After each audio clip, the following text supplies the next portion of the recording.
नमस्कार विद्यार्थी मित्रांनो, मी विनोद नाईक. आपण पाहत आहोत मूलद्रव्यांचे आवर्ती वर्गीकरण, विज्ञान भाग 1 इयत्ता 10वी. आतापर्यंत आपण 3 सायंटिस्टने म्हणजेच डोबेरायनर, त्याच्यानंतर न्यूलँड, त्याच्यानंतर मेंडेलिव्ह यांनी कशा प्रकारे अणु वस्तुमानांकाचा वापर करून मूलद्रव्यांचं वर्गीकरण केलं ते पाहिलं. आता या सेशनमध्ये आपण बघणार आहोत आधुनिक आवर्त सारणी म्हणजे काय आणि मोसले या सायंटिस्टने ती कशा प्रकारे अरेंज केली. पहा विद्यार्थी मित्रांनो, आधुनिक आवर्ती नियम. आता आधुनिक आवर्ती नियम म्हणजेच काय, याला मॉडर्न पिरियॉडिक लॉ असं म्हणतात. अणुवस्तुमानापेक्षा मूलद्रव्यांचा मूलभूत गुणधर्म अणुअंक म्हणजे त्याला झेड या सिम्बॉलने दर्शवतात, हा आहे. आणि मूलद्रव्यांचे गुणधर्म हे त्यांच्या अणुअंकांचे आवर्ती फल असतात. हे हेनरी मोसले यांनी सांगितलं, लक्षात घ्या. याच्यापूर्वी जे 3 सायंटिस्ट होते, उदाहरणार्थ आपण डोबेरायनर बघितला, त्यांनी त्रिक म्हणजे ट्रायड्स तयार केले. न्यूलँड्सने ऑक्टेव्स प्रमाणे म्हणजे म्युझिक मधील जे 8 सूर आहेत त्याच्याप्रमाणे मूलद्रव्यांची अरेंजमेंट केली.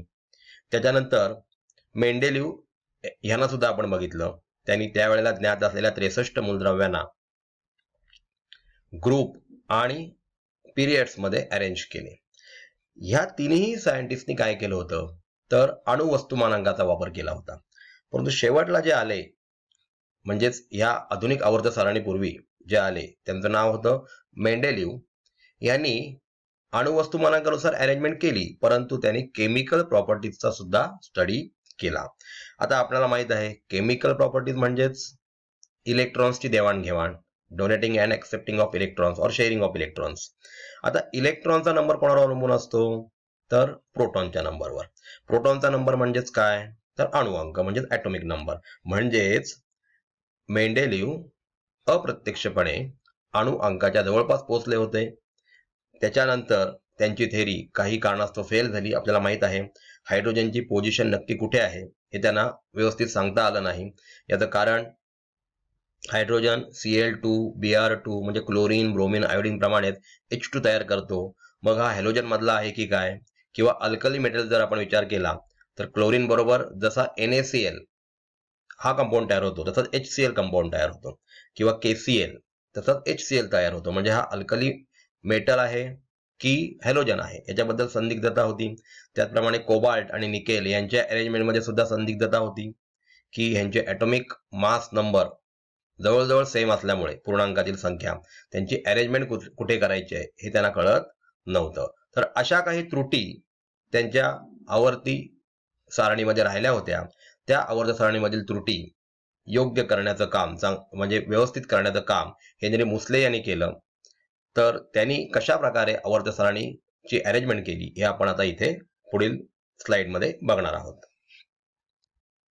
बघा विद्यार्थी मित्रांनो, आधुनिक आवर्त सारणी म्हणजेच आवर्त सारणीचे दीर्घरूप. या आधुनिक आवर्त सारणीला त्याचे दीर्घरूप म्हणजेच long form of periodic table असं सुद्धा म्हटलं जातं. 1913 मध्ये हेनरी मोसले या ब्रिटिश शास्त्रज्ञाने असे शोधून काढले की अणुवस्तुमान हा मूलद्रव्यांचा मूलभूत गुणधर्म नसून तो अणुअंक आहे. आता आपल्याला माहितच असेल अणुवस्तुमानांक म्हणजे काय, तर अणुवस्तुमानांक म्हणजे number of protons plus number of neutrons. म्हणजे अणुकेंद्रकात न्यूक्लियस मध्ये जो प्रोटॉनची संख्या असते व न्यूट्रॉनची संख्या यांची बेरीज म्हणजे अणुवस्तुमानांक. तर अणुअंक म्हणजे काय, तर अणुअंक म्हणजे न्यूक्लियस मध्ये असलेला फक्त प्रोटॉनची संख्या. म्हणजे उदाहरणार्थ आपण कार्बनचा विचार केला तर कार्बनच्या न्यूक्लियसमध्ये 6 प्रोटॉन्स असतात. मग 6 प्रोटॉन्स म्हणून त्याचा अणुअंक 6 आहे. तर मोसलेने आतापर्यंत जे सायंटिस्ट होऊन गेले त्यांचे ड्रॉबॅक्स काय आहेत यांचा स्टडी केला, आणि एक्सरे ची स्टडी करत असताना एका एलिमेंटची त्यांना असा शोध लागला की अणुअंक हेच मूलभूत आहे, अणुवस्तुमानांक नाही. मोसलेने मेंडेलिव्हच्या सारणीत अणुअंकानुसार मूलद्रव्यांची फेरमांडणी केली आणि आज वापरली जाणारी आधुनिक आवर्त सारणी तयार केली. आपण जी आता आधुनिक आवर्त सारणी बघतो आपल्या पुढल्या स्लाइडमध्ये ती आपण व्यवस्थित स्टडी करणार आहोत. तर ती आधुनिक आवर्त सारणी मोसले यांनी तयार केली आणि त्याच्यामध्ये त्यांनी वाढत्या अणुअंकाचा वापर केला, आणि त्याच्यामुळे ज्या त्रुटी होत्या मेंडेलिव्हकडे म्हणजेच कोबाल्ट आणि निकेलची अरेंजमेंट कशी करावी, तर कोबाल्ट आणि निकेलची अरेंजमेंट त्यांच्या अणुअंकानुसार व्यवस्थित या टेबलमध्ये झाली, म्हणजे या आवर्त सारणीमध्ये झाली.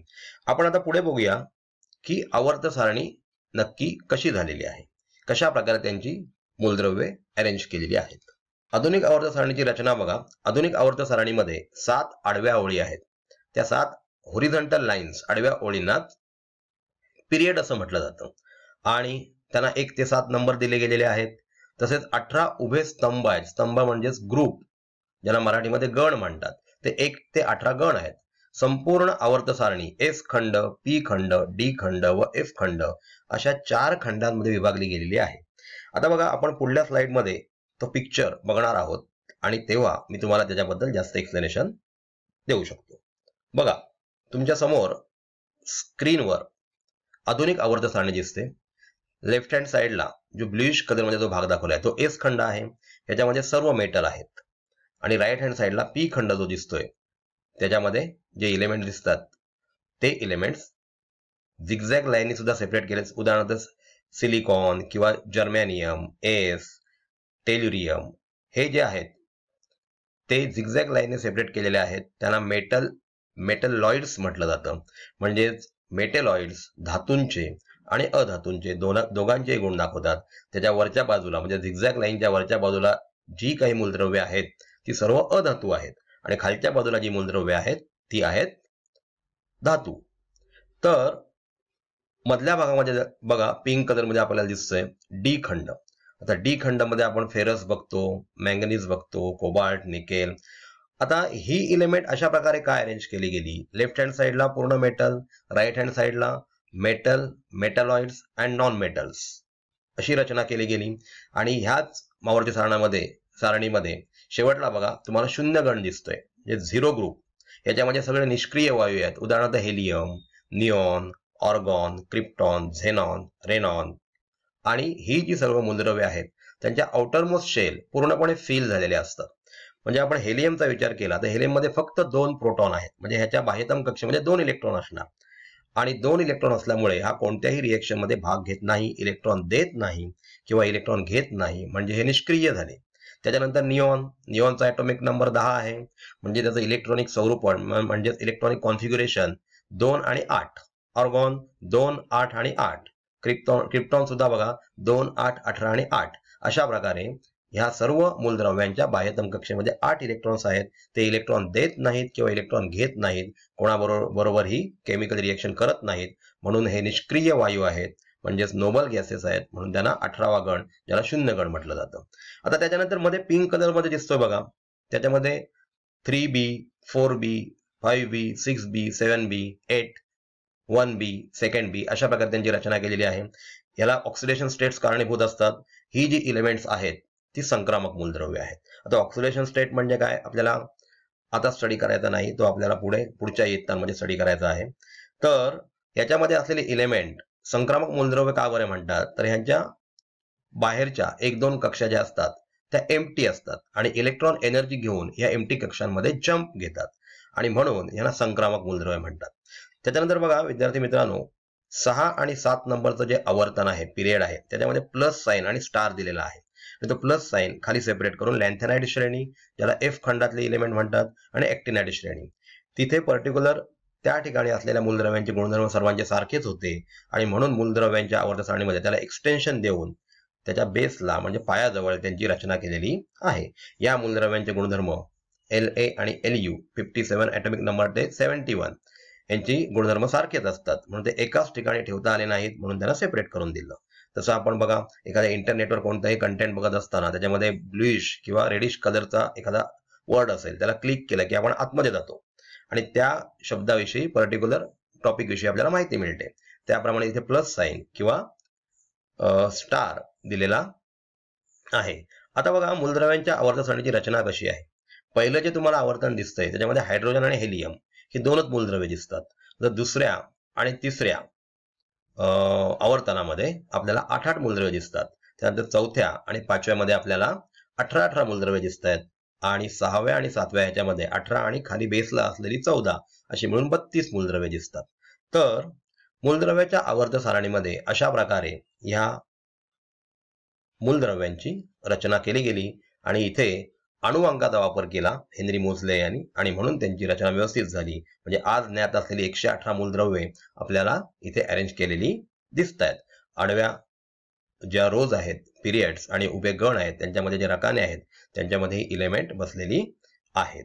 त्याचप्रमाणे बघा विद्यार्थी मित्रांनो, जसं आपण गणात जाऊ म्हणजे पहिला गण घेतला तर त्याच्यामध्ये सर्व एलिमेंटची व्हॅलन्सी एक असते. आता व्हॅलन्सी हा कन्सेप्ट म्हणजे काय, तर मूलद्रव्याची कंबायनिंग कॅपॅसिटी, किती बॉन्ड करतो, इलेक्ट्रॉन किती देतो किंवा इलेक्ट्रॉन किती घेतो.